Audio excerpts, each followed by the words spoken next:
kasih. Dimanapun berada, kami ingin menyapa sekali lagi Salam. Atas nama Majelis Jemaat GKST Glory Jakarta, kami mengucapkan selamat beribadah, terutama kepada Bapak Ibu Saudara-saudara yang berasal dari jemaat yang lain, tapi berkesempatan untuk ikut serta dalam ibadah virtual ini, ibadah live streaming ini. Kiranya ibadah dan pemberitaan firman saat ini akan meneguhkan, bahkan semakin menguatkan pengharapan kita untuk hidup sebagai pengikut-pengikut Kristus dalam kancah dunia yang terus berubah dan berkembang ini. Sebelum kita memulaikan ibadah, saya mengajak kita semua untuk masuk saat teduh sejenak.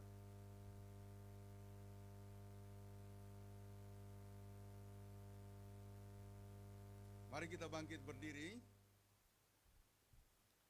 Marilah kita bersorak-sorai untuk Tuhan, bersorak-sorai bagi gunung batu keselamatan kita.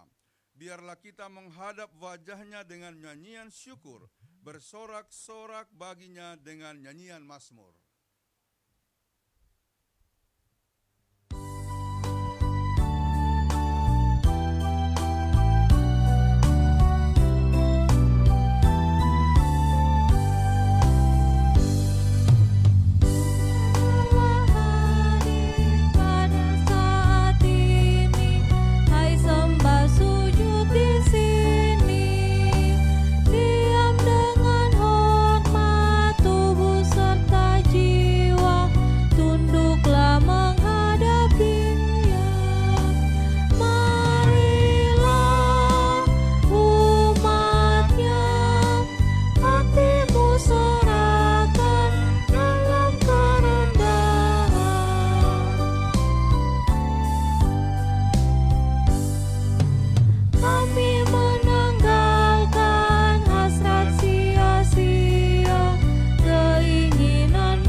Dalam nama Bapa, Anak, dan Roh Kudus. Amin. Kasih karunia dan damai sejahtera atas kamu dari Allah Bapa kita dan dari Yesus Kristus Tuhan dan dari Roh Kudus menyertai kamu sekalian. Hai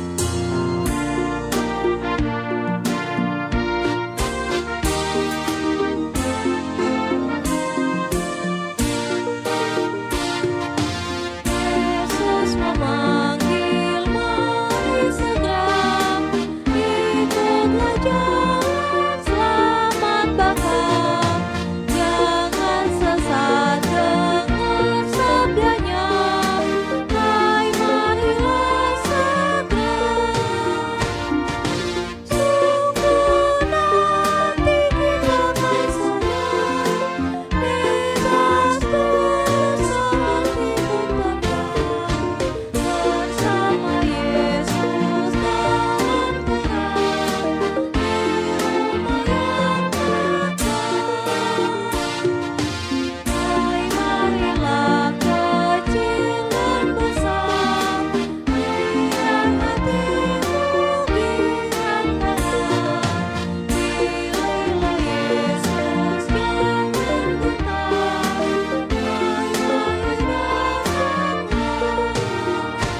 akan mendengarkan pembacaan hukum Allah diambil dari Keluaran 20 ayat 2 sampai 17 demikian.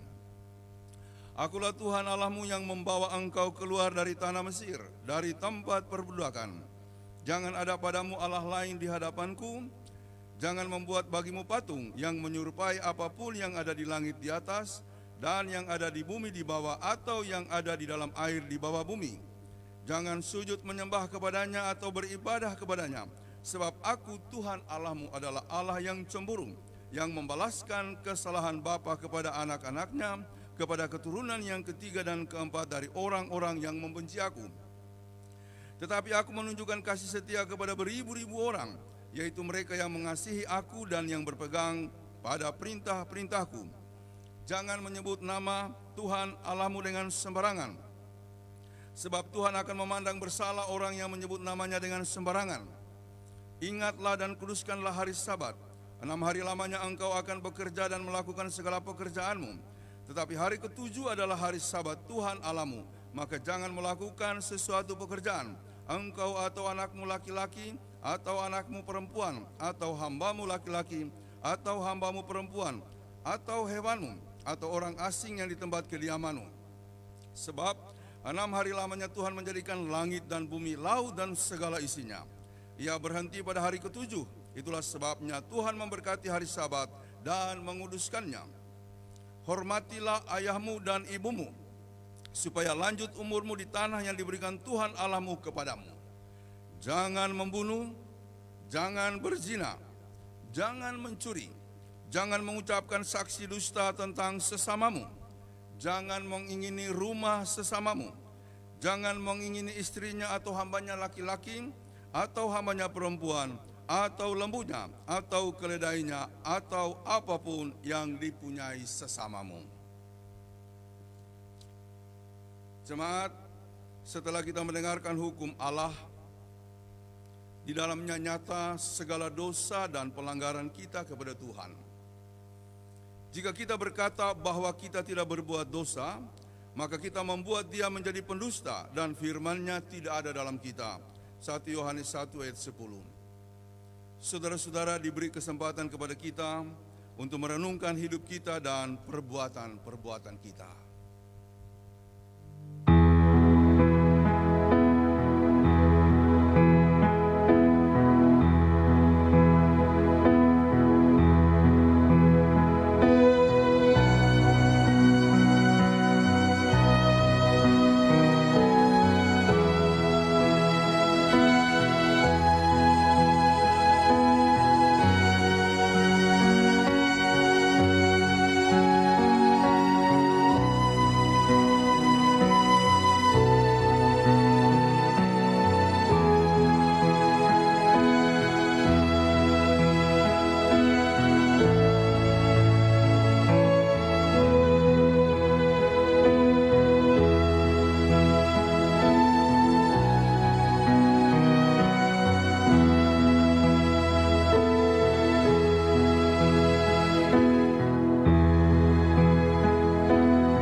Marilah kita mengaku dosa kita kepadanya, kita berdoa. Ya Allah Bapa di dalam Yesus Kristus, kami mengaku kepadamu bahwa dalam hidup kami telah berbuat dosa terhadap Engkau dan sesama, baik dalam pikiran, perkataan maupun dalam perbuatan kami. Sebab itu kami mohon kepadamu, kasihanilah kami ya Allah, menurut kasih setiamu. Ampunilah dosa kami menurut rahmat-Mu yang besar. Amin.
Saudara-saudara, mari kita bangkit berdiri.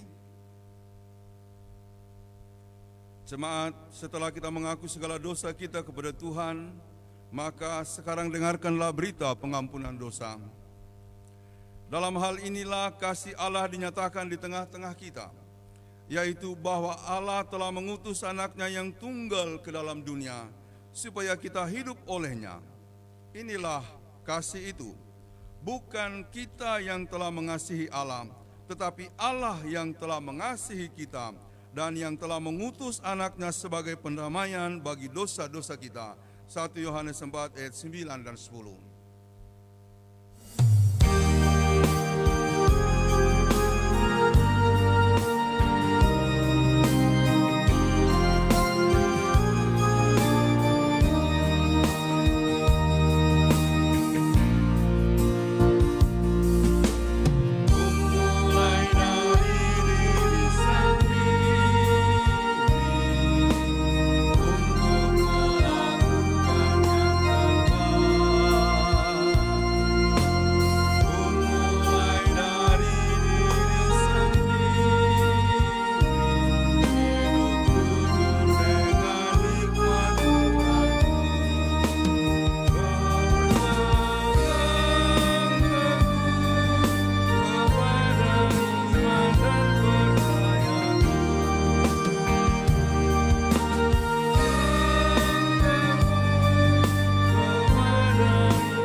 Saudara-saudara, kita akan mempersiapkan diri untuk pembacaan dan perenungan firman Tuhan. Mari kita persiapkan bacaan Alkitab dari Matius 18 ayat 15 sampai 20. Matius pasal 18 ayat 15 akan dibacakan sampai dengan ayatnya yang ke-20.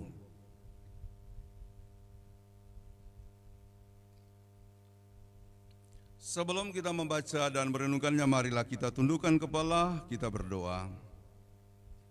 Ya Allah, Bapa kami yang ada di dalam surga, sedia hati kami untuk membaca dan mendengarkan firman-Mu. Tolonglah kami dengan Roh Kudus-Mu, agar firman Tuhan yang akan kami baca dan dengarkan ini menjadi milik kami. Dalam nama Tuhan Yesus kami berdoa. Amin.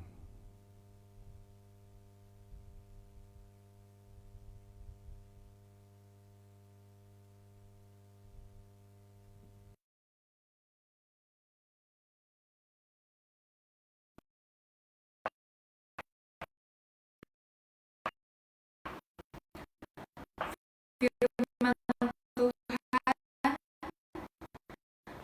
Matius 18 ayat 15 sampai 20.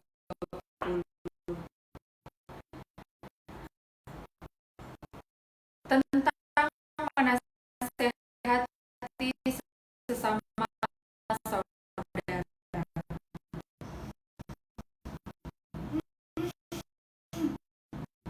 Apabila saudaramu berbuat dosa,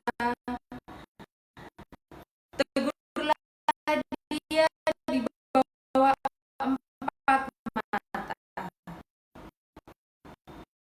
Jika ia mendengarkan nasihatmu,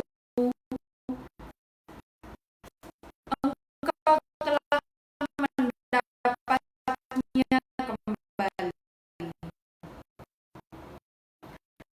Jika ia tidak mendengarkan engkau,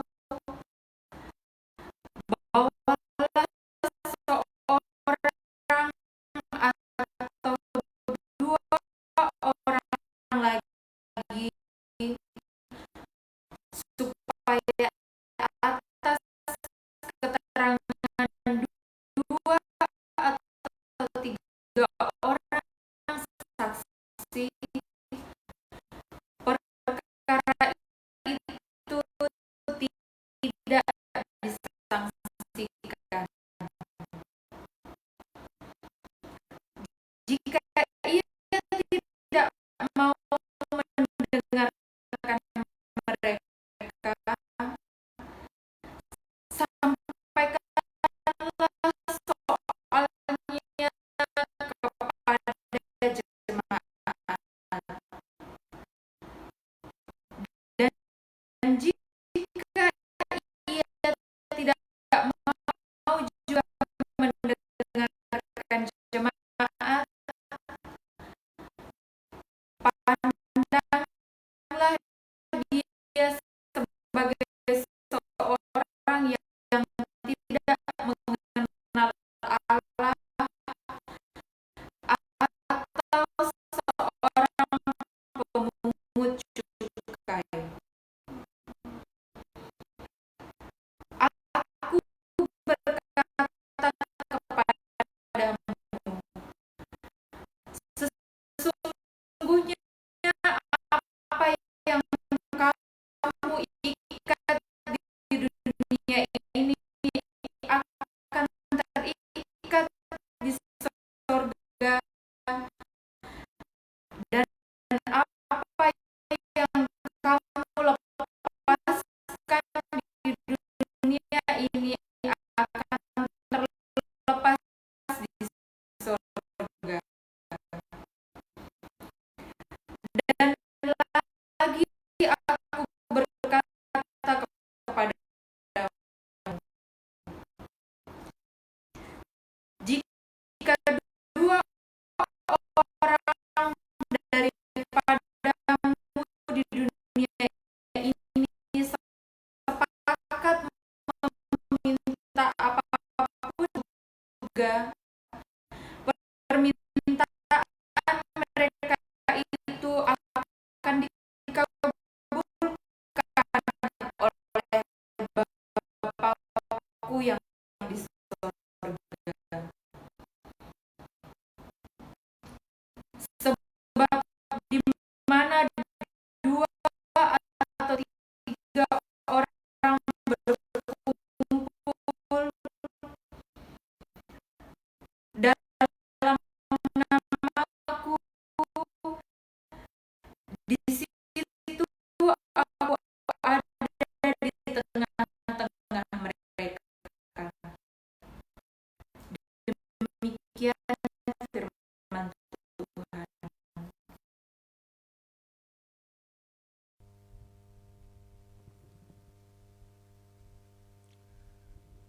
Mohon maaf karena jaringan dari Cibubur agak terganggu sehingga agak terbata-bata. Saya bacakan sekali lagi. Matius 18 ayat 15 sampai 20. Apabila saudaramu berbuat dosa, tegurlah dia di bawah 4 mata.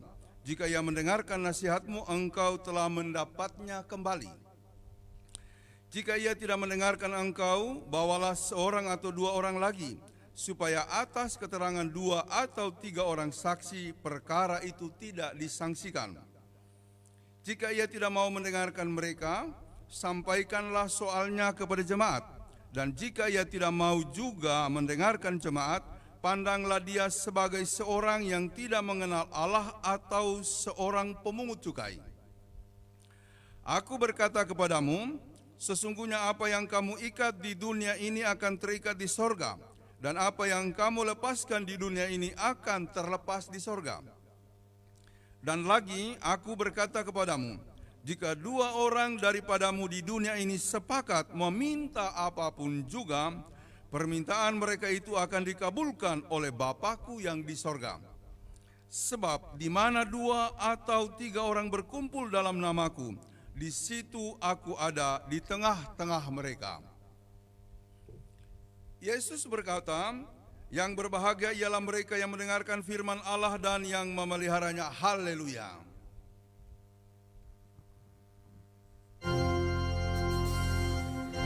Haleluya, haleluya,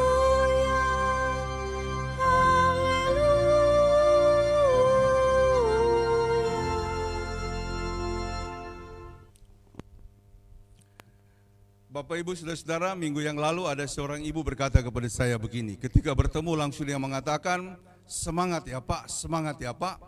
Saya agak heran kenapa dia berkata semangat, apakah saya kurang semangat atau tampak lesu atau barangkali hal-hal minus lainnya. Tapi lalu dia menjelaskan, mohon maaf Pak kalau saya berkata semangat ya Pak, karena begini, saya, kata ibu itu, beberapa waktu sebelumnya merenungkan begini, ini hidup udah susah, kalau kita ini tidak saling memberi semangat maka akan semakin susah. Lalu dia berkomitmen, saya akan kalau saya bertemu dengan siapapun, saya akan berkata semangat ya Pak, semangat ya. Jadi sekarang kemana-mana dia pergi dia bilang begitu, semangat ya Pak, semangat. Saya setuju, ya udah kondisi COVID begini barangkali kita udah nggak punya makanan, beras, lalu kemudian kita memikirkan yang susah, makin susah. Jadi saudara-saudara, bagaimanapun kondisi kita harus saling memberi semangat ya. Ya, Mama Abel ya, walaupun masih sakit, atau siapa yang lain saudara-saudara dimanapun berada, di pos kebaktian Cibubur juga, ataupun di pos kebaktian Bekasi, semangat ya. Mari kita saling memberikan dorongan kepada siapapun juga, harus semangat. Karena begini, hidup ini kalau ditinjau dari minus-minusnya, maka kita akan tambah minus. Tapi kalau kita melihat dari plus-plusnya, maka kita akan tambah plus ya. Sebab apa? Keadaan-keadaan kita sekarang ini memang makin berat. Di mana-mana orang mulai bertanya-tanya sampai kapan COVID ini akan kita hadapi, akan kita perangi. Tidak ada yang bisa memprediksi. Orang terus-menerus menyampaikan tidak ada yang bisa memprediksi kapan berakhirnya COVID ini. Yang paling utama adalah tetap semangat, lalu kemudian mengikuti prokes, protokol kesehatan dalam segala kegiatan, baik kegiatan agama maupun kegiatan-kegiatan yang lain. Juga yang menurut saya perlu kita sikapi adalah pandanglah semua keadaan, termasuk kondisi-kondisi berat kita, dalam perspektif Tuhan, dalam perspektif kemurahan Tuhan. Sebab apa? Hidup ini adalah berkat dan kemurahan Tuhan, pemberian Tuhan. Dan oleh karena itu harus kita pandang dari sisi itu, dari sisi kemurahan Tuhan. Karena kalau kita tinjau dari sisi yang lain, misalnya dari kondisi kita yang mengalami perasaan terbeban, lalu kemudian memikirkan seperti itu semata hidup kita, maka kita akan terpuruk, makin lama makin terjerumus dalam kondisi-kondisi yang sangat terhimpit. Nah, banyak contoh-contoh dalam Alkitab di mana orang-orang memperlihatkan mereka bangkit, mereka maju walaupun berat. Yusuf walaupun dia dijebloskan ke dalam penjara oleh Potifar, bahkan sebelumnya, sebelum dijebloskan dalam penjara, saudara-saudaranya menangkap dia karena mereka iri hati kepada Yusuf yang selalu diberi perhatian lebih oleh ayahnya. Lalu mereka menangkap Yusuf, membuangnya ke dalam sumur. Baik dibuang ke dalam sumur, lalu kemudian dijebloskan ke dalam penjara. Bahkan juga ketika dia bekerja mendapatkan tantangan yang besar, dia tetap melihat semua itu sebagai sebuah jalan Tuhan. Nah, ini yang paling pentingnya. Lihatlah hidup kita sekarang ini dalam kondisi apapun sebagai jalan Tuhan. Saudara-saudara, ada satu hal yang ingin saya bagikan sebagai cara untuk mengencourage ya, sebagai cara untuk mengkreasi hidup kita supaya kita jangan berada dalam posisi dalam tanda petik kemalangan melulu atau kemalangan semata, yaitu bangkitlah dan bergeraklah dalam satu kehidupan yang dinaungi oleh kemurahan Tuhan. Tetapi hidup dalam kemurahan Tuhan bukan berarti hidup tanpa tantangan, tanpa kesulitan. Kita harus berjuang. Kita harus siap menghadapi kesulitan-kesulitan kita. Nah, di dalam Alkitab, orang-orang yang berbahagia itu bukanlah mereka yang kemudian aman-aman aja, atau yang disebut orang kaya, atau yang disebut punya posisi-posisi tinggi, bukan. Justru yang terbanyak diceritakan di Alkitab adalah mereka yang berbahagia ketika mereka walaupun menderita tetap hidup mengarahkan dirinya kepada Tuhan. Salah satu petikan atau salah satu kalimat yang disebutkan oleh Tuhan Yesus di dalam khotbahnya di bukit ialah, berbahagialah mereka yang menderita tapi tetap percaya kepada Tuhan. Atau berbahagialah mereka yang teraniaya tetapi tetap patuh kepada Tuhan.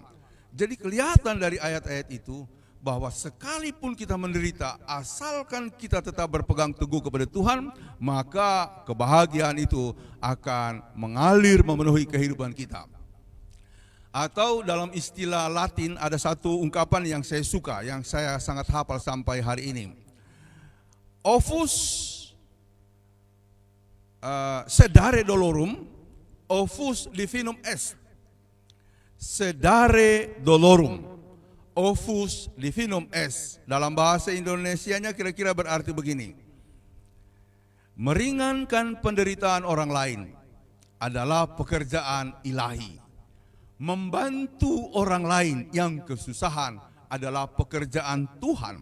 Dan ketika kita mau melakukan pekerjaan Tuhan, maka kitalah orang-orang yang disebut berbahagia itu. Jadi saudara-saudara, memang kondisi kita masih sungguh sangat berat untuk kita hadapi, tetapi jangan lupa untuk melakukan prinsip tadi. Walaupun kita berjuang untuk diri kita, untuk hidup kita, jangan lupa untuk melakukan suatu perbuatan yang dapat meringankan beban-beban dan penderitaan orang lain. Sedare dolorum, ovus divinum est. Ya, ini kenapa saya bisa ingat istilah itu, karena saya suka membuat jembatan keledai, tapi jembatan keledai ini dalam arti plesetan. Ya, saya kemudian mengubahnya menjadi kata-kata begini: sedari dulu opung minum es. Ya, jadi kata-kata itu membantu saya untuk mengingat kalimat tadi, sedari dulu opung minum es. Jadi lalu kemudian saya bisa mengingat kata-kata aslinya, sedare dolorum ovus divinum es. Ya, itu cara saya ya. Tapi kata-kata itu saya suka sekali. Saudara-saudara, tema hari ini adalah dimanapun kita berada, bersekutulah di dalam nama Tuhan. Dimanapun berada, bersekutulah dalam nama Tuhan. Nah, saya jelaskan sedikit bagaimana posisi firman Tuhan tadi. Kalau kita baca dari ayatnya yang pertama, pasal Matius 18 ayat yang pertama, di situ ada perikop yang berbicara mengenai siapa yang terbesar. Jadi murid-murid bertengkar mengenai siapa yang terbesar. Lalu Yesus menegur mereka, mengoreksi mereka, bahwa yang terbesar itu bukanlah mereka yang pada posisi puncak atau menjadi seorang pejabat dalam tanda petik, melainkan siapa yang melayani sesamanya, itulah yang disebut orang yang terbesar. Atau contoh lain yang diberikan oleh Tuhan Yesus, yaitu dengan mengambil seorang anak kecil lalu menunjukkan kepada mereka, bila kita tidak menjadi seperti anak kecil ini, kita tidak akan layak masuk dalam kerajaan sorga. Jadi siapa yang mau menjadi yang terbesar, maka dia adalah orang yang kemudian siap melayani sesamanya, atau memiliki hati yang polos, jujur, rendah hati, tanpa mengeluh, seperti anak yang kecil. Itu sifat anak kecil. Yang kedua yang dikatakan di dalam perikop berikut adalah masih dalam pasal 18, yaitu orang yang menyesatkan.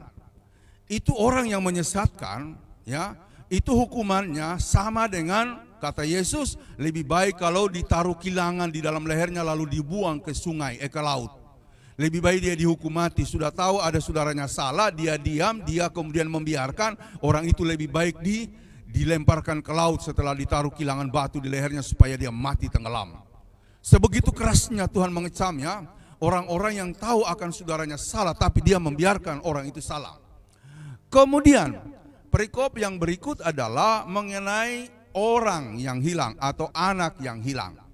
Anak yang hilang itu harus dicari. Jadi kalau dalam cerita tadi perumpamaan domba yang hilang, begitu berusahanya Yesus untuk mencari domba yang hilang, dia meninggalkan yang ke-99 ekor domba lalu mencari yang satu. Bukan berarti dia mengabaikan yang ke-99, tetapi cerita mengenai domba yang hilang adalah sebuah pernyataan Yesus bahwa jangan ada satu pun dari sekumpulan kawanan domba, kalau kita adalah dari kehidupan jemaat atau persekutuan atau gereja, jangan satu pun ada orang yang hilang.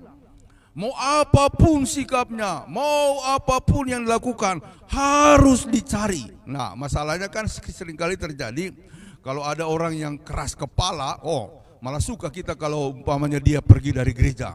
Lalu kemudian kita pikir kita aman. Salah besar. Justru orang seperti itu harus dicari. Setelah itu Yesus menyampaikan pesannya dalam perikop yang dibacakan oleh Ibu Penatua Komang Agustanti tadi. Tapi mohon maaf ya, karena jaringan internet jauh ini dari Cibubur ke Ciledug, makanya agak terputus-putus. Nah, jadi perikop ini mau menyampaikan pesan yang berikut yang juga menurut saya sangat penting. Judulnya adalah tentang menasihati sesama saudara. Dikatakan pada bagian awal, apabila saudaramu berbuat dosa, tegurlah dia di bawah 4 mata. Jika ia mendengarkan engkau, maka engkau mendapatkannya kembali. Jadi dorongan, motivasi yang utama yang diberikan oleh Yesus tentang kisah atau pesan ini adalah supaya orang-orang berdosa kembali. Supaya orang-orang yang kemudian jatuh ke dalam kesalahan atau dalam perbuatan-perbuatan jahat ditarik kembali. Nah, tetapi cara menariknya dengan cara yang beradab, dengan cara yang santun. Dulu kalau ada yang berdosa, memang kita ingin supaya dia bertobat, tapi cara yang dilakukan itu kadangkala tidak manusiawi. Ya, contohnya apa? Ya, dulu itu kalau umpamanya ada orang yang bersalah, diomongin, disampaikan ke masyarakat, ya, pokoknya dipermalukan. Jangankan masyarakat umum, saudara saja diperlakukan seperti itu. Rupanya cara seperti itu masih juga kita lakukan. Bukankah banyak orang yang jatuh dalam kesalahan, lalu kemudian kita permalukan, kita ceritakan kesalahannya, kita buka aibnya kemana-mana. Nah, ini lalu yang kemudian ingin diperbaiki oleh Tuhan Yesus. Karena itu dikatakan kepada kita warga gereja, kepada para pelayan, juga kepada warga jemaat, apabila saudaramu berbuat dosa, tegurlah dia di bawah 4 mata. Ya, bawah 4 mata ini adalah kemudian kita datang secara pribadi. Misalnya saya tahu ada satu jemaat yang melakukan pelanggaran, lalu kemudian itu perlu kita bantu, kita datang. Ya, dalam sebuah kunjungan kita datang untuk kemudian kita menyampaikan kesalahannya. Jadi ini sangat manusiawi, bukan kita mempermalukan dengan menyampaikan masalahnya di depan orang, tetapi kita datang untuk membicarakannya dengan baik-baik. Ini dalam kerangka pelayanan. Jadi teman-teman, Bapak Ibu Saudara-saudara, Yesus mengajarkan suatu langkah pelayanan pastoral yang sangat-sangat manusiawi. Jadi tegurlah dia di bawah 4 mata. Tapi dulu ada yang bilang, Pak, saya tidak bisa menegur dengan cara 4 mata. Ya, saya bilang, kok kenapa? Saya cuma bisa 3 mata. Saya bilang, kenapa? Kan harusnya 4 mata. Dia bilang, Bapak kan tahu mata saya 1 buta, jadi ya saya cuma bisa bicara dengan 3 mata, bukan dengan 4 mata. Saya bilang, Bapak bercanda. Saya lihat, oh memang dia buta 1 matanya. Bisa aja Bapak ngomong begitu. Ya, tapi maksudnya bicara 4 mata itu adalah kiasan bahwa kita harus bicara secara pribadi. Ya, kunjungi, lalu kemudian dengan penuh perhitungan waktu kita membicarakannya. Andaikan kata Tuhan Yesus, andaikan dia tidak mendengar, maka ajaklah 1 atau 2 orang. Lalu kemudian dengan percakapan disaksikan oleh 3 orang, yaitu saya dan 2 teman yang lain, maka perkara itu tidak disangsikan. Kalau dia ribut, lalu kemudian ada saksi. Ya, makanya sekarang kalau majelis berkunjung harus ada teman. Apalagi kalau perkunjungan keluarga ya yang ada punya masalah, harus ada teman. Saya kalau menggembalakan, terutama yang lawan jenis, saya nggak mau kalau cuma saya sendiri. Ya, selain itu memang akan berbahaya digosipin orang, juga tidak tepat seperti kata Alkitab. Jadi kalau bisa ada teman, saya tidak mau sendiri. Ada teman, makanya kalau pergi pelayanan kadang-kadang saya bawa teman, kecuali yang berkaitan dengan hal-hal yang sangat pribadi, privasi, lalu masalahnya ingin kita selesaikan, lalu kita bicara pribadi. Dikatakan tadi, jika ia mendengarkan engkau, maka engkau mengembalikannya, atau dia bisa kita selamatkan. Tetapi kalau dia tidak mendengarkan engkau, panggil 1 orang lagi atau 2 orang lagi, karena dengan kesaksian 3 orang perkaranya tidak disangsikan. Atau kalau nanti diributin, maka ada yang mendengarkan sebagai saksi. Nah, bila mana dikatakan ini tahap-tahapannya waktu itu ya, kalau dia juga tidak mendengarkan kehadiran 2 saksi yang lainnya atau kehadiran Anda bertiga, maka sampaikanlah soalnya ke jemaat. Ya, sampaikanlah soalnya ke jemaat.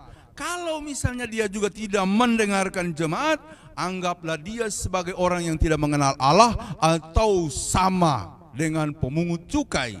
Saudara-saudara, ini adalah tahapan-tahapan yang dilakukan oleh Yesus dalam kaitan dengan jemaat.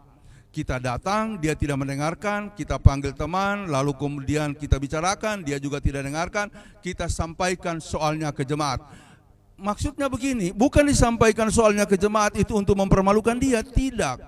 Karena begini, jemaat itu kita asumsikan sebagai kelompok orang percaya yang bersedia untuk dibina, dibentuk untuk menjadi suatu komunitas yang hidupnya berdasarkan keselamatan Tuhan. Nah, ketika ada orang yang salah, lalu kemudian kita membahas bersama, karena step-step yang pertama, kedua tadi tidak didengarkan, lalu kita bahas bersama, sehingga jemaat tahu bahwa orang itu memang bebal. Ya, tapi jarang saya lihat ya, jarang yang sampai dibicarakan dalam konteks jemaat. Kalau sekarang ini tidak bisa jemaat semuanya, harus perwakilan. Jadi ada perkara-perkara tertentu yang dianggap susah untuk diselesaikan, maka kita bawa dalam konteks jemaat. Prinsipnya sekali lagi bukan untuk mempermalukan, tapi untuk kita bahas bersama-sama. Nah, andaikan jemaat pun dia tidak mau dengar, lalu kemudian dikatakan anggaplah dia sebagai orang yang tidak mengenal Allah. Itu kan keras itu ya. Kalau Tuhan Yesus sampai berbicara seperti itu, lalu kemudian kita disuruh untuk menganggap orang yang bebal, yang keras kepala itu seperti orang yang tidak mengenal Allah. Ya memang, orang seperti itu kan tidak mengenal Allah. Udah disampaikan, ditegur juga tidak mau mendengar. Itu kan sama dengan mengeraskan hati untuk mendengarkan firman Tuhan.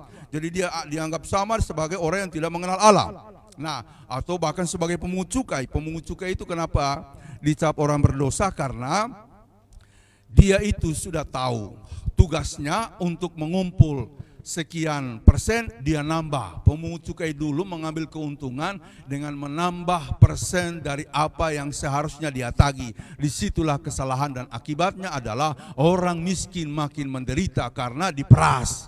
Nah, karena itu Tuhan selalu melabeli orang pemungut cukai zaman itu sebagai orang-orang berdosa. Tapi pemungut cukai yang sekarang ini kan sudah ada standarnya, sudah ada aturan mainnya yang jelas, ya. Jadi itu konteks pada zaman Yesus. Jadi saudara-saudara, itulah yang kemudian disampaikan oleh Yesus untuk kita lakukan dalam kerangka pembinaan, penggemblengan, terutama untuk membawa kembali orang yang melakukan kesalahan. Intinya dari ajaran Yesus ini adalah jangan biarkan orang lain terjerumus dalam kesalahan. Apalagi cuma omongin orang lain tentang dosa-dosa dan kesalahannya. Harus dibuka. Jadi saya kira itu penting, ya. Karena banyak di antara kita karena sungkan atau karena kita barangkali dulu pernah dibantu lalu kemudian dia melakukan kesalahan, kita diam. Kita yang akan menanggung, kita yang akan menanggung berat, ya. Tanggungan berat itu akan diberikan kepada kita karena dari kiasan atau ajaran Yesus sebelumnya yang saya sudah singgung tadi dikatakan kalau ada saudaramu yang berbuat salah tapi kita membiarkan dia bersalah atau kita ikut juga mendorong dia bersalah, maka hukumannya kita itu bagaikan orang yang ditaruh kilangan batu di leher lalu ditenggelamkan di dalam laut. Hukuman yang sangat berat yang Yesus berikan. Jadi saudara-saudara, saya kira jemaat tidak bisa berkembang kalau misalnya ada kesalahan-kesalahan kita biarkan. Harus dikoreksi. Bukan kita mencari-cari kesalahan, tetapi kalau memang ada yang salah harus kita perbaiki. Jadi itu penekanan pada bagian yang tadi. Karena itu dikatakan selanjutnya adalah aku berkata kepadamu, ya, aku berkata kepadamu, sesungguhnya apa yang kamu ikat di surga, di dunia ini akan terikat di surga. Apa yang kamu lepas di dunia ini akan dilepas di surga. Saudara-saudara, ini berbicara mengenai amanat. Ini berbicara mengenai tugas kudus yang diberikan oleh Tuhan kepada kita, kepada para pelayan-pelayan khusus. Jadi, apa yang kemudian kita ikat di dalam dunia ini akan terikat di sorga. Jadi pelayanan kita bukan semata-mata pelayanan tentang bagaimana orang dilayani supaya mendengarkan firman, bukan. Apa yang kita bangun adalah sebuah kerangka hidup yang mencerminkan kerajaan Allah, sehingga apa yang kemudian berlangsung di dalamnya, terutama ikatan. Jika orang kemudian kita doakan supaya dia dibebaskan dari dosanya, itu juga terikat di sorga. Supaya kalau umpamanya orang dibaptis lalu kemudian disahkan menjadi bagian dari persekutuan, diinisiasi menjadi satu bagian persekutuan, itu menjadi ikatan yang juga nanti akan berlangsung di sorga. Jika kita diberkati dalam ikatan pernikahan yang kudus, itu juga akan menjadi ikatan yang dikenakan oleh Tuhan. Dan seluruh hidup kita dalam doa-doa dan pelayanan-pelayanan adalah sebuah gerak daripada kehidupan di dalam kerajaan Allah, yang nanti apa yang kita lakukan itu juga kita doakan, puji Tuhan, Tuhan berkenan akan terikat di sorga. Jadi kalau dikembangkan seperti ini, maka kita akan sadar rupanya pelayanan kita bukan sekedar pelayanan karena dipilih menjadi pelayan atau karena sekedar kewajiban, bukan.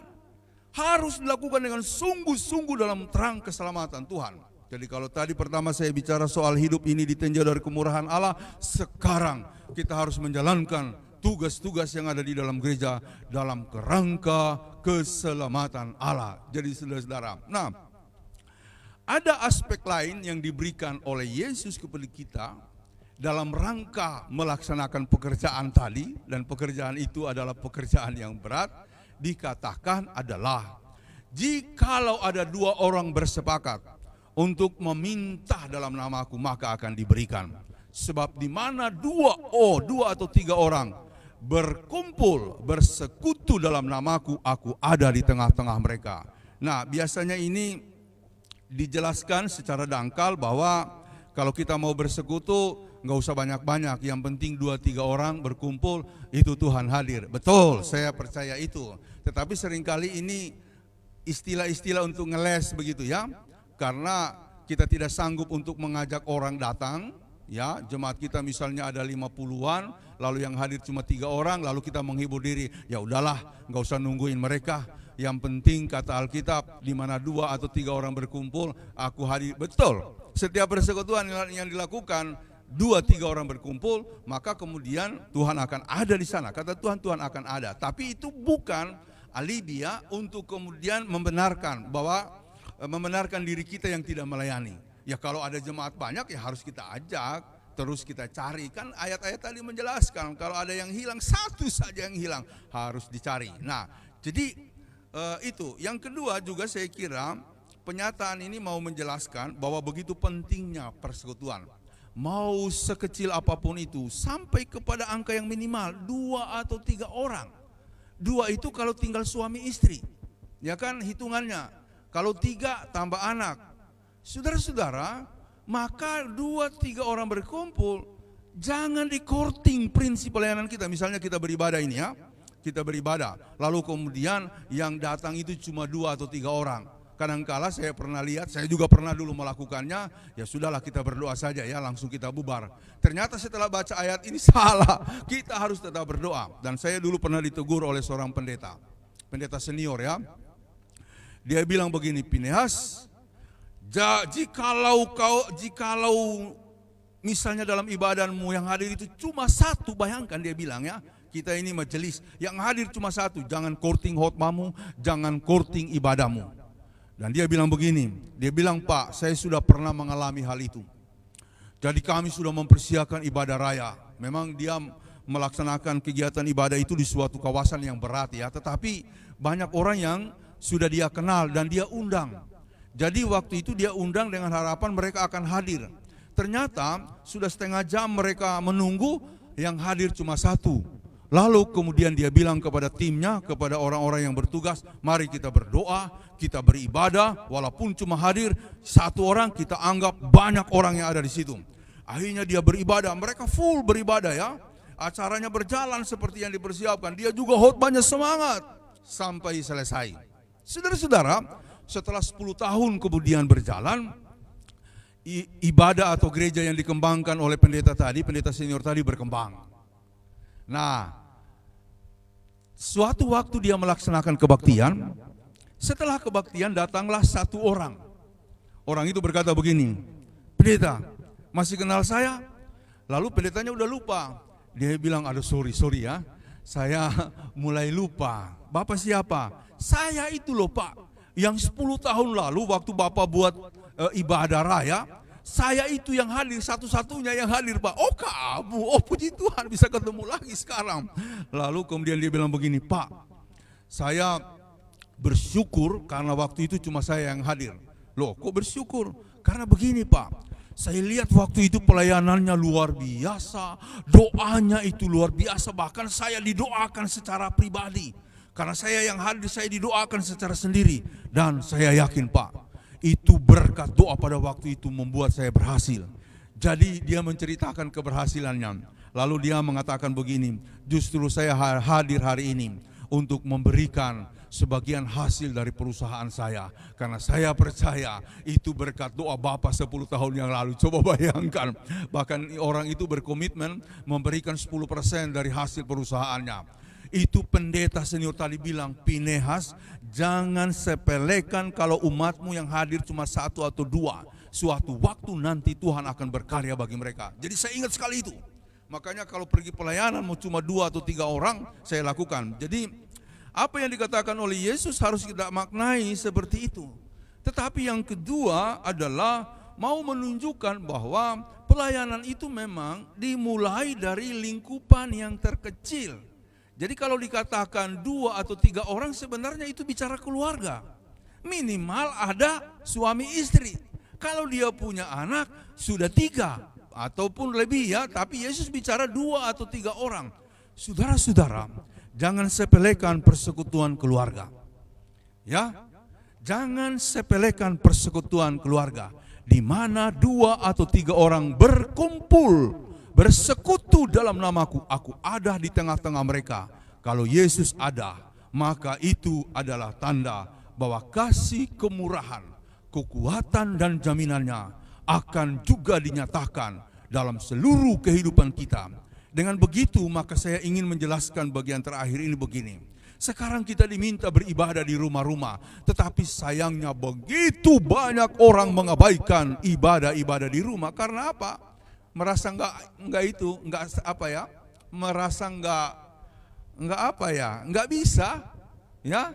Masa saya dengan istri mau beribadah, ya? Karena ternyata selama ini tidak pernah beribadah. Itulah bahayanya kalau tidak pernah melakukan persekutuan keluarga. Masa saya dengan anak-anak, saya lagi yang memimpin. Kalau live streaming begini kan enak, pelayanannya langsung dari sini. Tapi kalau umpamanya cuma dikasih liturgi, lalu kemudian ditunjuk, paling yang selalu memimpin istri lagi begitu. Kalau ibu-ibu kan biasa. Tapi bapak-bapak banyak yang nolak, ya. Katanya, ya saya yang kerja, kamu lah yang berdoa. Begitu katanya biasa. Saudara-saudara, saya mau menekankan sekali lagi, jangan sepelekan persekutuanmu. Yang terkecil itu ternyata yang dikandung maksud di sini juga berkaitan dengan keluarga dan memang ditujukan kepada keluarga. Barulah kemudian dalam lingkupan yang lebih besar. Jadi saudara-saudara, hari ini kita mendapatkan sebuah hikmat firman bahwa dimanapun kita berada, bersekutulah dalam nama Tuhan. Ya, mau pergi retret, mau pergi kemana, mau pulang kampung. Ada yang mau pulang kampung di sini? Ya, jangan ya.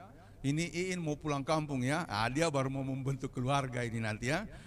Iin tidak boleh melupakan ini ya, ibadah keluarga. Nah, nanti kapan Om kami mulai ibadah keluarga? Pas hari pertama, ya begitu kan?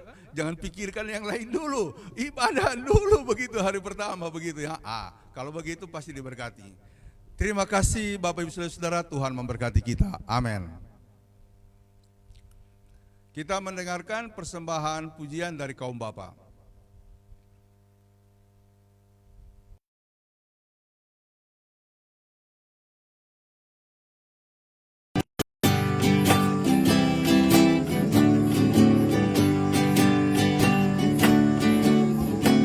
Kalau sembekion daku dapono dai Yesu kada kuku katoweku pekanari suara Yesu roka maroso kato aku kada kuku Yesu roka maroso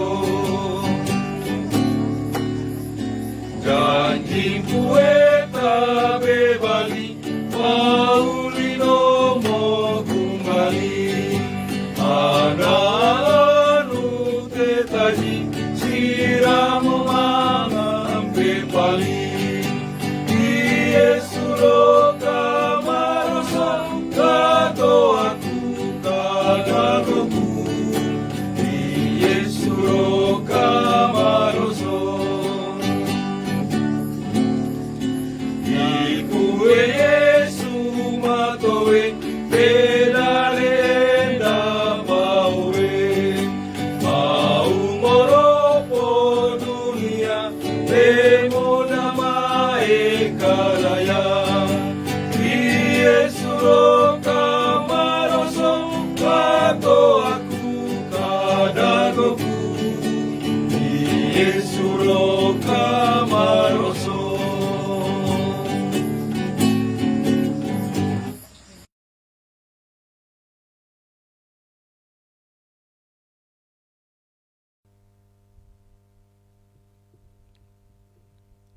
Terima kasih kaum Bapak. Sebenarnya ini nama vokal grupnya GT, Geng Topi. Baik, semoga Tuhan dimuliakan atas persembahan pujiannya. Saudara-saudara, mari kita bangkit berdiri. Bersama-sama sekalian orang percaya di segala tempat dan sepanjang zaman, marilah kita ikrarkan iman kita menurut pengakuan iman rasuli demikian. Aku percaya kepada Allah, Bapa yang Maha Kuasa, Khalik langit dan bumi, dan kepada Yesus Kristus, anaknya yang tunggal Tuhan kita, yang dikandung daripada Roh Kudus, lahir dari anak darah Maria, yang menderita di bawah pemerintahan Pontius Pilatus, disalibkan, mati dan dikuburkan, turun ke dalam kerajaan maut. Pada hari yang ketiga, bangkit pula dari antara orang mati, naik ke surga, duduk di sebelah kanan Allah, Bapa yang Maha Kuasa, dan akan datang dari sana untuk menghakimi orang yang hidup dan yang mati. Aku percaya kepada Roh Kudus, gereja yang kudus dan am, persekutuan orang kudus, pengampunan dosa, kebangkitan daging, dan hidup yang kekal. Silakan duduk kembali. Jemaat, setelah kita dilayani oleh pemberitaan firman, maka sekarang marilah kita memberikan persembahan syukur kita kepada Tuhan sambil mengingat firman ini. Siapa yang memberikan persembahan syukur sebagai korban, ia memuliakan aku. Siapa yang jujur jalannya, keselamatan yang dari Allah akan kuperlihatkan kepadanya. Mazmur 50 ayat 23.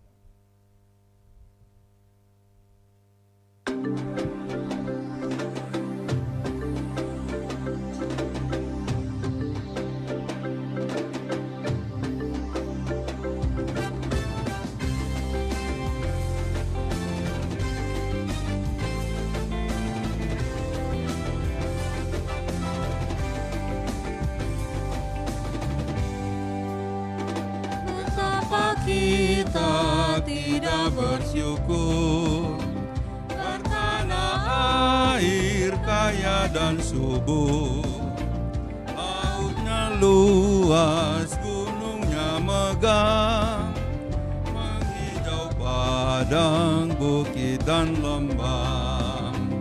Itu semua berkat karunia Allah yang Agung Maha Kuasa. Itu semua berkat karunia Allah yang Agung Maha Kuasa.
Saudara-saudara, kita mendoakan persembahan kita. Doa ini akan dirangkaikan dengan doa syafaat dan nanti doa ini akan ditutup dengan doa nyanyian doa Bapa kami. Mari kita tundukkan kepala, kita berdoa. Ya Tuhan, terimalah persembahan syukur kami ini yaitu umat yang telah Engkau selamatkan. Ubahlah benda-benda mati ini menjadi karunia-karunia yang hidup untuk pekerjaan tangan-Mu demi kelebaran kerajaan-Mu. Terima kasih Bapa untuk kehidupan yang penuh berkat sebagai wujud pemeliharaan Tuhan dalam kehidupan kami. Kami berdoa berkatilah jemaat GKST Gloria Jakarta, para pelayan-Mu, para pendeta, para majelis, para warga jemaat. Tuhan kiranya menyertai kami dalam kehidupan dan kesaksian kami. Kami berdoa Tuhan memberkati saudara-saudara kami yang sakit, Ibu Velma Paswa Valenta, Saudara Wiribo, Bapak Rosano Robert Bungkundapu, Bapak Pendeta J. Melaha, mantan Ketua Umum Sinode GKST di usia tua dan kondisi kelemahan tubuhnya. Kami juga mendoakan Bapak Maksi Tumorang, Ibu Selvi Timiselam, Tina Marpaung. Tuhan memberkati semua saudara-saudara yang sakit ini dalam segala keberadaannya. Kami juga mendoakan ayahanda dari hamba-Mu ini, Bapak W. Jinjengi, dalam kondisi sakit di Tentena. Kiranya kasih Allah melingkupi dan menaunginya. Kami berdoa untuk yang pemulihan Saudara Marcel Mangela, Bapak Hans Tondawani. Tuhan kiranya menyertai mereka dalam proses pemulihannya. Kami mendoakan orang tua kami dalam lingkupan pelayanan GKST Gloria Jakarta, di antaranya Bapak Pendeta MC Nubi dan Ibu, Bapak Pendeta MY Kasodu dan Ibu, Ibu Pendeta Ana Nenoharan, Wila Lipu dan Bapak Pendeta Nenoharan, Ibu Pendeta Bogar Sivi, Bapak Yare Mosepe, Ibu F. Penyami Sigilipu, Bapak MB Tobogu. Kami berdoa kiranya Tuhan menyertai mereka dalam seluruh keberadaannya. Bapa, kami juga memohon kasih-Mu bagi seorang Bapa dalam lingkungan pelayanan kami, Opa Salmon Supakua. Tuhan tolong dan berkatilah, sehingga beroleh kekuatan daripada Tuhan, beroleh pemulihan daripada Allah Bapa di sorga, melalui langkah medis yang ditempuh juga penanganan para keluarga. Kami mendoakan yang berulang tahun 1 Juni 2021 Elroy Lavodi, 1 Juni 2020 Betran Pamona, 2 Juni 2021 Bapak Filman Bungkundapu, 3 Juni 2021 Yohanes Deni Irawan, 3 Juni 2021 Erni Lombuum, 4 Juni 2021 Jenny Papaya, 5 Juni 2021 Ibu Foni Krishna Pagalagalamba. Kiranya kasih, anugerah, dan penyertaan Tuhan akan melingkupi mereka dalam seluruh langkah hidupnya di usia yang baru. Tuhan memberkati saudara-saudara kami ini. Kami mendoakan keluarga-keluarga yang mengalami kesulitan ekonomi, baik karena dampak dari pandemi COVID-19 maupun karena faktor-faktor yang lain. Kami berdoa Tuhan menolong, Tuhan kiranya menaungi dan memberkati mereka dalam perjuangannya. Kami mendoakan pos kebaktian Cibubu dan sekitarnya, pos kebaktian GKST Bekasi dan sekitarnya. Tuhan memberkati pelayanan-pelayanan mereka. Kami mendoakan bangsa dan negara kami, pemerintah kami dari pusat sampai ke daerah, para aparat yang berjuang untuk menjaga ketertiban dan keamanan, para tenaga medis yang terus berjuang juga untuk memerangi pandemi COVID-19. Kami mendoakan para pasien-pasien COVID dimanapun berada. Tuhan tolonglah. Tuhan memberkati gereja-gereja di Indonesia dan pelayanan-pelayanannya. Tuhan memberkati gereja-gereja di DKI. Tuhan memberkati pelayanan GKST baik di Sulawesi Tengah, Sulawesi Selatan, maupun juga di Jakarta, bahkan di beberapa wilayah di luar Sulawesi sebagai wujud keterikatan, kesatuan dengan pelayanan GKST. Tuhan memberkati seluruh pelayanannya, memberkati majelis sinode, para pendeta dan majelis seluruh jemaat-jemaat.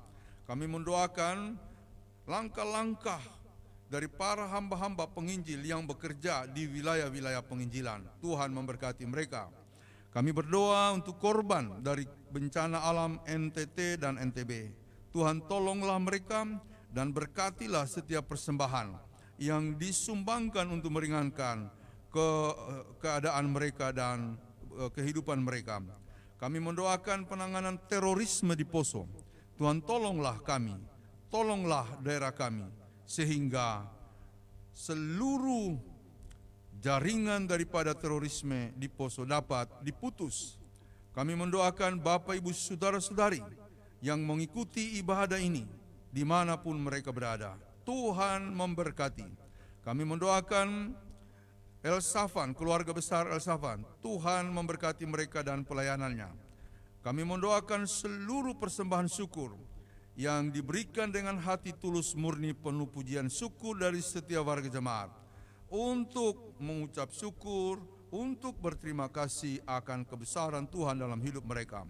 Kami mendoakan Rumah Sakit PGI Cikini dan seluruh pelayanannya. Kami mendoakan seluruh kegiatan dari Bapak Direktur, yakni Bapak Dr. Alpinus Kamboji. Tuhan memberkati. Berkati kami hari ini Tuhan, pimpinlah kehidupan kami bersama-sama dengan keluarga. Pimpin kami pada pekan baru yang akan kami jalani. Sebagai masa kerja yang Tuhan berikan, biarlah seluruhnya kami wujudkan dalam terang kasih dan kemurahan Allah, dalam persekutuan doa yang tetap kami wujudkan dalam kondisi apapun. Inilah doa kami ya Bapa. Kami panjatkan doa kami ini dalam nama Tuhan Yesus Kristus.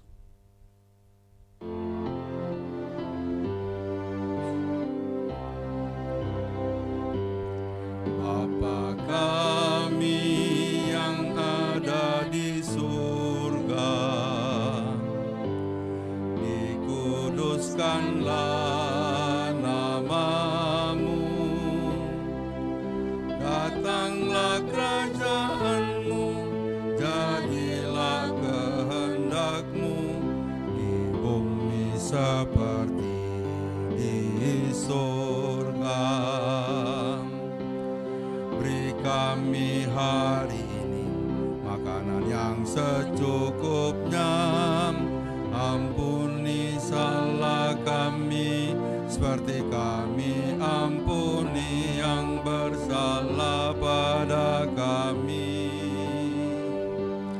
Jangan bawa kami dalam pencobaan, melainkan lepaskan kami dari yang jahat, sebab Kaulah yang punya kerajaan dan kuasa dan kemuliaan sampai selama-lamanya. Amin.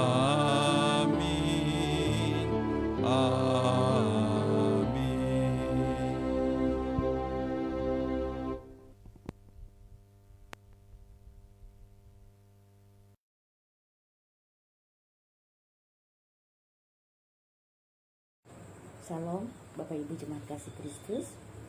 Mohon perhatian sejenak untuk beberapa pokok keluarga jemaat hari ini, Minggu 6 Juni 2021. Kami mengucapkan terima kasih kepada pelayan firman Pendeta Phineas Cinjeni, majelis bertugas dalam ibadah hari ini, kelompok pujian, operator kamera dan alat-alat live streaming. Tuhan memberkati pelayanannya. Mohon dukungan doa dari jemaat sekalian untuk saudara-saudara kita yang berada dalam keadaan sakit maupun dalam proses pemulihan. Semoga jamahan tangan kasih Tuhan memulihkan dan menyembuhkan saudara-saudara kita yang namanya terjantung maupun tidak dalam warta dan pokok-pokok doa syafaat. Doa orang benar bila dengan yakin didoakan besar kuasanya. Yakobus 5 ayat 16b.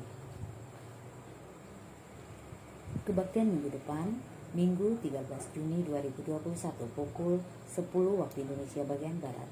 Pelayan firman Pendeta Phineas Cinjeni.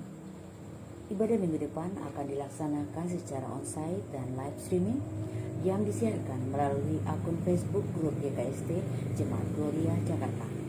Mohon agar jemaat tidak melewatkan kesempatan beribadah ini dengan mengikuti bersama keluarga di rumah masing-masing.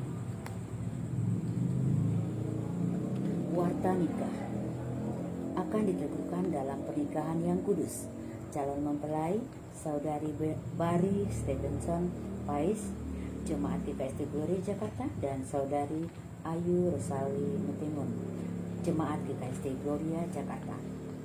Pada hari Sabtu, tanggal 12 Juni 2021 pukul 15 waktu Indonesia bagian Barat, tempat Kapel Rumah Sakit PGI Cikini, Pelayan Firman, Pendeta Phineas Junjingi.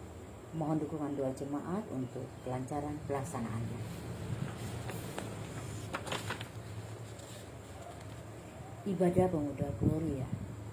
Ibadah Pemuda Gloria via aplikasi Zoom akan dilaksanakan pada hari Minggu tanggal 6 Juni 2021 pukul 11:15 waktu Indonesia bagian Barat atau usai ibadah live streaming. Pelayan Firman Pendeta Phineas Junjingi, Liturgos Saudari Elvira Toroilu. ID Zoom meeting di-share di grup Pemuda Gloria. Mohon perhatian dan partisipasi Pemuda Gloria. Bagi pemuda yang ingin menyalurkan persembahan atau donasinya dalam rangka mendukung pelayanan pemuda, dapat mengirimkan persembahan atau donasinya ke rekening Bendahara Pemuda Gloria dengan nomor rekening 034-801-3888 atas nama Ninyoman Reniastuti Parwata.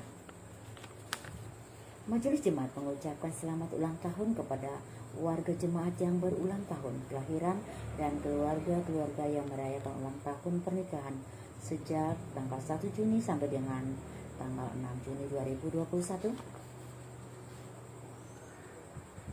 Tanggal 1 Juni, Elroy Lawudi Bertan Pamona. Tanggal 2 Juni Bapak Firman Bungkundapu. Tanggal 3 Juni Yohanes Dini Irawan. 3 Juni Saudari Erni Lombua. Kami ulangi, tanggal 3 Juni Saudari Erni Lombuu. Tanggal 4 Juni Jenny Papaya. Tanggal 5 Juni Ibu Foni Krisna Galamba. Tuhan senantiasa menganugerahkan sukacita dan damai dalam hari-hari hidup selanjutnya.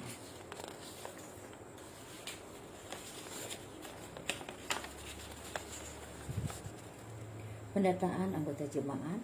Dalam rangka memperkuat database jemaat, Majelis Jemaat melakukan pendataan ulang keanggotaan Jemaat GKST Gloria Jakarta.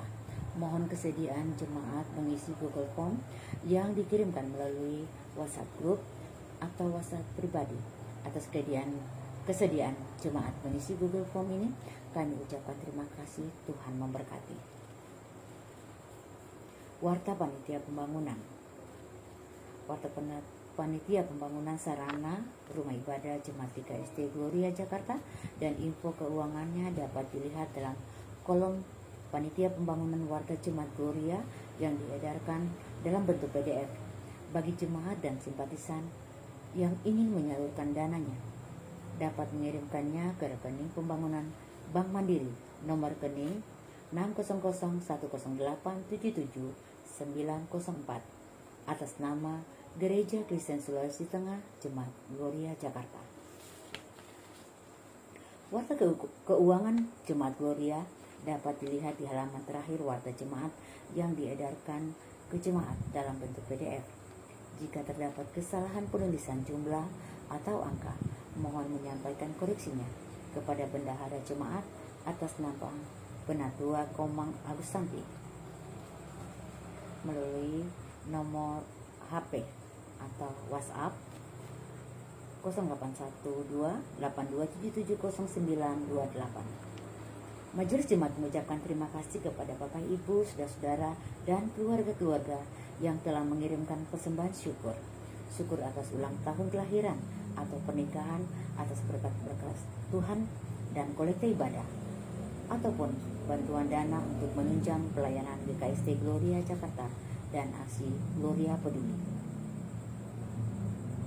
Bagi jemaat yang ingin memberikan persembahan dalam bentuk pemberian bukuan atau setoran tunai dapat ditransfer ke rekening jemaat Bank Mandiri dengan nomor rekening 600 108 77912 atas nama Gereja Kristen Sulawesi Tengah Jemaat Gloria Jakarta. Tuhan memberkati Bapak Ibu saudara-saudara sekalian. Demikian warta jemaat, atas perhatiannya diucapkan terima kasih. Tuhan memberkati.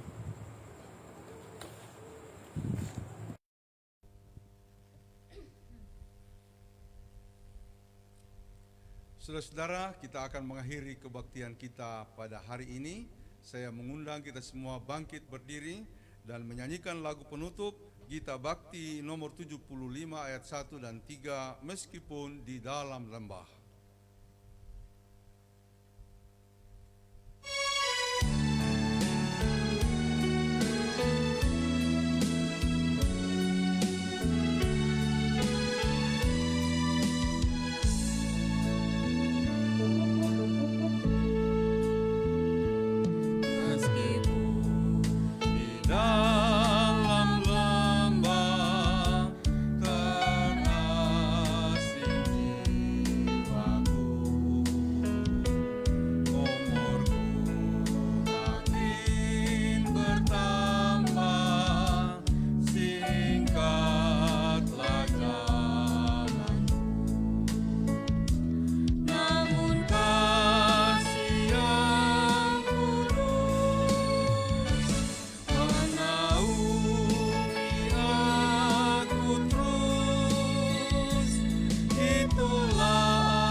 Jemaat, kembalilah dalam damai sejahtera dan lakukanlah firman Tuhan yang telah kita dengar pada hari ini, dan terimalah berkat Tuhan.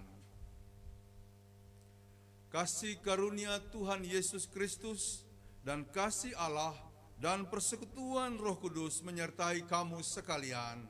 Amin.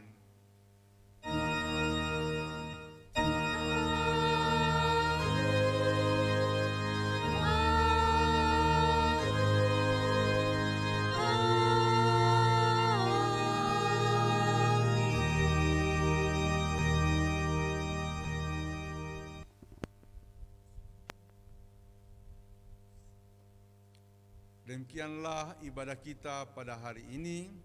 Kami mengucapkan terima kasih. Salam.